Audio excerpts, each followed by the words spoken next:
45তম শাহাদাত বার্ষিকী। এটা একটা শ্রদ্ধা ভাবনামৃত্যুর সাথে আমরা তাকে স্মরণ করছি। অনুষ্ঠানের আয়োজন করেছে উপজেলা বিএনপি, আমাকে সেখানে আমন্ত্রণ জানিয়েছে। আমি আপনাদেরকে ধন্যবাদ জানাই আমাকে এখানে আমন্ত্রণ জানানোর জন্য, বক্তব্য রাখার সুযোগ করে দেওয়ার জন্য।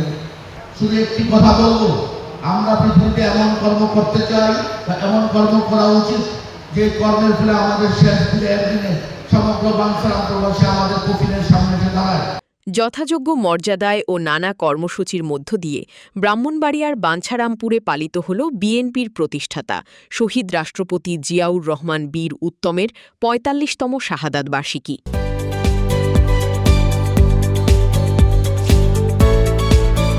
আপনারা দেখছেন বসন্ত টিভি। বসন্ত টিভি ২৪-এর চেতনায়।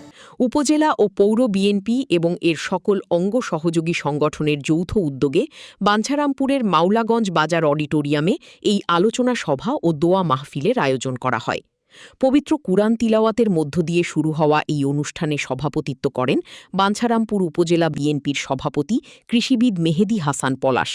অনুষ্ঠানটি যৌথভাবে সঞ্চালনা করেন উপজেলা বিএনপির ছাত্র বিষয়ক সম্পাদক আবু কালাম এবং দপ্তর সম্পাদক মোহাম্মদ কামাল হোসেন। অনুষ্ঠানে প্রধান অতিথি হিসেবে উপস্থিত ছিলেন ব্রাহ্মণবাড়িয়া ৬ আসনের জাতীয় সংসদ সদস্য মাননীয় প্রতিমন্ত্রী জোনায়েদ আব্দুর রহিম সাকি। এছাড়াও বিশেষ অতিথি হিসেবে বক্তব্য রাখেন বিএনপির জাতীয় নির্বাহী কমিটির সদস্য M A Khaleque PSC, advocate Rafiq Sikder, advocate Ziauddin Zia, advocate M A Halim, পৌর বিএনপির সাধারণ সম্পাদক ছালে মুসা। বক্তারা শহীদ জিয়ার কর্মময় জীবন ও দেশের উন্নয়নে তার ঐতিহাসিক অবদানের কথা গভীর শ্রদ্ধার সাথে স্মরণ করেন। স্মরণ সভাটিতে জেলা ও উপজেলা বিএনপির সিনিয়র নেতৃবৃন্দ সহ অঙ্গ সংগঠনের এক বিশাল অংশের উপস্থিতি লক্ষ্য করা গেছে। উপজেলা ও পৌর বিএনপির সাবেক ও বর্তমান শীর্ষ নেতৃবৃন্দ, যুবদল, ছাত্রদল, স্বেচ্ছাসেবক দল, ওলামা দল ও মহিলা দলের সর্বস্তরের নেতাকর্মীরা দলমত নির্বিশেষে এই কর্মসূচিতে অংশ নেন। দীর্ঘ রাজনৈতিক পরিক্রমায় স্থানীয় নেতাকর্মীদের এমন স্বতঃস্ফূর্ত উপস্থিতি পুরো অনুষ্ঠানকে প্রাণবন্ত করে তোলে। আলোচনা সভা শেষে শহীদ রাষ্ট্রপতি জিয়াউর রহমানের বিদেহী আত্মার মাগফিরাত এবং দেশের সার্বিক কল্যাণ কামনা করে বিশেষ দোয়া ও মোনাজাত করা হয়। সবশেষে উপস্থিত নেতাকর্মী ও সাধারণ মানুষের মাঝে তবারক বিতরণের মধ্য দিয়ে সমাপ্তি ঘটে ৪৫তম শাহাদাত বার্ষিকীর এই বিশেষ আয়োজনের।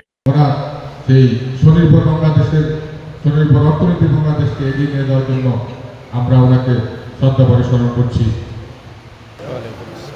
আজ ৩০শে মে বাংলাদেশের ইতিহাসে বেদনা দিবস।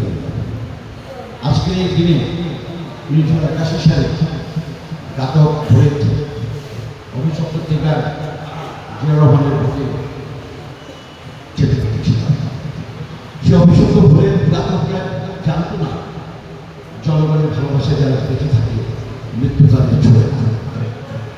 তারা ভেবেছিল জিয়াউর রহমানকে হত্যা করে জাতীয় কমিটির শক্তিকে ধ্বংস করে যাবে, জিয়াউর রহমানকে হত্যা করে বাংলাদেশের গণতন্ত্র ধ্বংস করে যাবে, জিয়াউর রহমানকে হত্যা করে আইনি শাসন স্তব্ধ করে যাবে।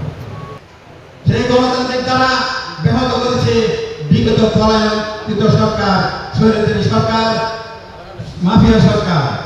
সেইখান থেকে বিগত ৭০ বছর আমরা এই বিভিন্ন ধরনের আন্দোলন সংগ্রাম, জেল জুলুম খেটে এবং প্রতিবাদের মাধ্যমে ছাত্র জনতার ঐকান্তিক প্রচেষ্টায় এবং গণ আন্দোলনের মাধ্যমে কিন্তু সেই সরকার পালাতে চেষ্টা করেছে। সেখানে উনি যদি আজকে আমাদের মধ্যে বেঁচে থাকতেন, এইটা শোনার বাংলা সত্যি 10টা বছর যদি তিনি সময় পেতেন, বাংলাদেশের চেহারা বদলে যেত। আজকে কল্পনা করতে পারতেন না, উনি অত্যন্ত সৎ, অত্যন্ত কর্তব্যপরায়ণ, অত্যন্ত নির্ভীক এক সৈনিক ছিলেন। কিন্তু আমরা দুর্ভাগ্য, আমরা ওনাকে অল্প বয়সে হারিয়ে ফেলছি। তার মৃত্যুতে জাতি অত্যন্ত দেখছেন যে যে জানাজাতে লক্ষ লোকের সমাগম হয়েছে, কয়েক লক্ষ লোক। আমরা পৃথিবীতে এমন কর্ম করতে চাই বা এমন কর্ম করা উচিত যে কর্মের ফলে আমাদের শেষ দিনে একদিনে সমগ্র বাঞ্ছারামপুরবাসী আমাদের কফিনের সামনে এসে দাঁড়ায়।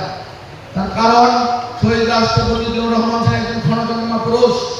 উনি যখন শেষ বিদায়ের দিনে সমগ্র বাংলাদেশ একটি কফিনের পাশে এসে দাঁড়িয়েছিল সেই মানিক দেবের মধ্যে। এটাই হলো মানুষের কীর্তি। তো আমি আজকে আর বক্তব্য রাখছি না। আপনারা যারা এখানে এসে কষ্ট করে আমাদের আজকে এই মিলাদ মাহফিলকে সাফল্যমণ্ডিত করেছেন, আমি উপজেলা বিএনপির পক্ষ থেকে আপনাদের সকলের প্রতি কৃতজ্ঞতা জানাচ্ছি।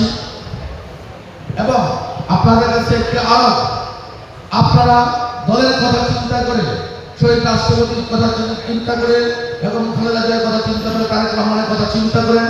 আসুন সকল ভেদাভেদ ভুলে গিয়ে আমরা ঐক্যবদ্ধভাবে সামনের দিকে এগিয়ে নিয়ে যাই এই দেশকে এবং এই বাঞ্ছারামপুরকে। শহীদ রাষ্ট্রপতি জিয়াউর রহমান যে মানুষের মনে জায়গা নিয়েছেন, এই দেশের মানুষের মনে, সেটা এই কারণে যে তিনি সময়ের প্রয়োজনে সাড়া দিয়েছিলেন। 1971 সালে যখন এই দেশের মানুষ একটা ভয়ঙ্কর গণহত্যার মুখোমুখি, যখন মানুষ কিছুটা, সারা দেশের মানুষ অনেকটাই দিশাহারা, যদিও দীর্ঘ লড়াইয়ের মধ্য দিয়ে মানুষ স্বাধীনতা, তার অধিকার মর্যাদার জন্য, নতুন দেশের জন্য তার মধ্যে জমিন তৈরি হয়েছিল। কিন্তু সেই সময়ে দিশাহারা অবস্থায় মানুষকে আশাবাদী করা, যুদ্ধের জন্য প্রস্তুত করা, যুদ্ধ করে আমরা দেশ স্বাধীন করতে পারবো, এই দৃঢ়তা, এই বিশ্বাসী প্রত্যয়ের জন্ম দেওয়া, সেটা ঘটেছিল কিন্তু জিয়াউর রহমান, মেজর জিয়াউর রহমানের স্বাধীনতার ঘোষণার মধ্য দিয়ে। কাজেই এই যে সময়ের প্রয়োজনে একজন সেনাবাহিনীর মেজর, তিনি জাতির পুরো জনগোষ্ঠীর যে আকাঙ্ক্ষা তাকে অনুভব করতে পারেন এবং তার প্রকাশক হয়ে ওঠেন, সেইটা অনেক গুরুত্বপূর্ণ দায়িত্ব।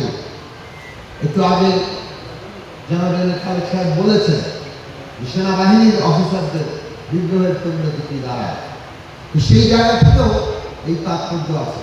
কিন্তু সেটা ব্যক্তিগত এবং সাহসিকতার প্রশ্ন নয়, একটা পুরো জনগোষ্ঠী স্বাধীনতা উন্মুখ, কিন্তু রাজনৈতিকভাবে তার যখন দিশাহারা অবস্থা আছে, সেই সময় থেকে রাজনৈতিক দিশা দেওয়া, তার লক্ষ্য স্পষ্ট করা, রাষ্ট্রপত্তনের ঘোষণা এবং সেই রাষ্ট্রের প্রতিষ্ঠার জন্য জীবন মরণ জীবন পণ বাজি রেখে যুদ্ধে যোগ দেওয়া, এইটা সবচেয়ে বড় জায়গা।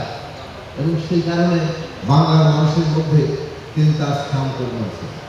একইভাবে 1975 সালে যখন আবার বাংলাদেশে রাজনৈতিকভাবে একটা তুমুল নৈরাজ্যিক পরিস্থিতির সৃষ্টি হলো এবং এই রাষ্ট্র এমন এক ক্রান্তিকালে এসে দাঁড়ালো যে রাষ্ট্রটি একটা ভেঙে পড়ার দিকে যাবে। এই রাষ্ট্রটি তার স্বাধীন সার্বভৌম অস্তিত্ব মর্যাদা রক্ষা করতে পারবে, এইরকম একটা মুহূর্তে কিন্তু জাতি, রাষ্ট্রের বলেন, সরকারের বলেন, দেশের বলেন, নেতৃত্ব দেওয়ার দায়িত্ব তিনি নিয়েছেন। এই যে ক্রান্তিকালে আবারও সময়ের প্রয়োজনে সাড়া দেওয়া এবং সেই সাড়া দিয়ে রাষ্ট্র ব্যবস্থাটাকে কিভাবে তার এই ক্রান্তি লগ্ন থেকে তুলে আনা যায়, খুব দ্রুতই সেনাবাহিনী থেকে আসতেও তিনি উপলব্ধি করেছিলেন যে গণতান্ত্রিক ব্যবস্থা ছাড়া জনগণের ঐক্য প্রতিষ্ঠা করা যায় না। যত প্রশ্নই থাকুক, গণতান্ত্রিক ব্যবস্থা প্রতিষ্ঠা করার দ্রুততম সময়ের যে উদ্যোগ এবং সেই উত্তরণ, সেটা বাংলাদেশে ওই মুহূর্তের ক্রান্তি লগ্ন অতিক্রম করতে ব্যাপকভাবে সহায়তা করেছে। আমরা দেখলাম ওই যতটুকু সময় পেয়েছেন তার মধ্যে কেবল দ্রুততম সময়ে গণতান্ত্রিক উত্তরণের দিকে বাংলাদেশকে নিয়ে যাওয়ার চেষ্টা করেন, বাংলাদেশকে উন্নতির দিকে নিয়ে যাওয়ার চেষ্টা করেন। সেখানে অনেক বক্তারা বলেছে, সেটা আপনি ফালকাটা কর্মসূচি দিয়ে একেবারে প্রান্ত পর্যন্ত, গ্রামের গভীরতম জায়গা পর্যন্ত তিনি পৌঁছেছিলেন। আজকে আমাদের চরলোহনিয়া গ্রামের একটি খালের পাশ দিয়ে আমাকে হাঁটতে হয়েছে দীর্ঘ পথ। ওই খালটি পুনর্খননের জন্য উদ্যোগ নেওয়া হয়। কোন জায়গায় যেখানে এখনো পর্যন্ত রাস্তা ঠিক মতো হয়নি, সেই পর্যন্ত সারা বাংলাদেশে তিনি বিস্তৃত হয়েছেন। কারণ ওই গ্রামের মানুষটিকে যদি অর্থনৈতিক প্রক্রিয়ার মধ্যে তুলে না আনা যায়, সংযুক্ত না করা যায়, তাহলে এই দেশের উন্নতি হবে না। সেই উন্নতির চিন্তায় মানুষকে কেন্দ্রে রাখতে পারা এবং সাধারণ মানুষকে কেন্দ্রে রাখতে পারা এইটা বাংলাদেশের একটা গুরুত্বপূর্ণ অগ্রগতি ছিল।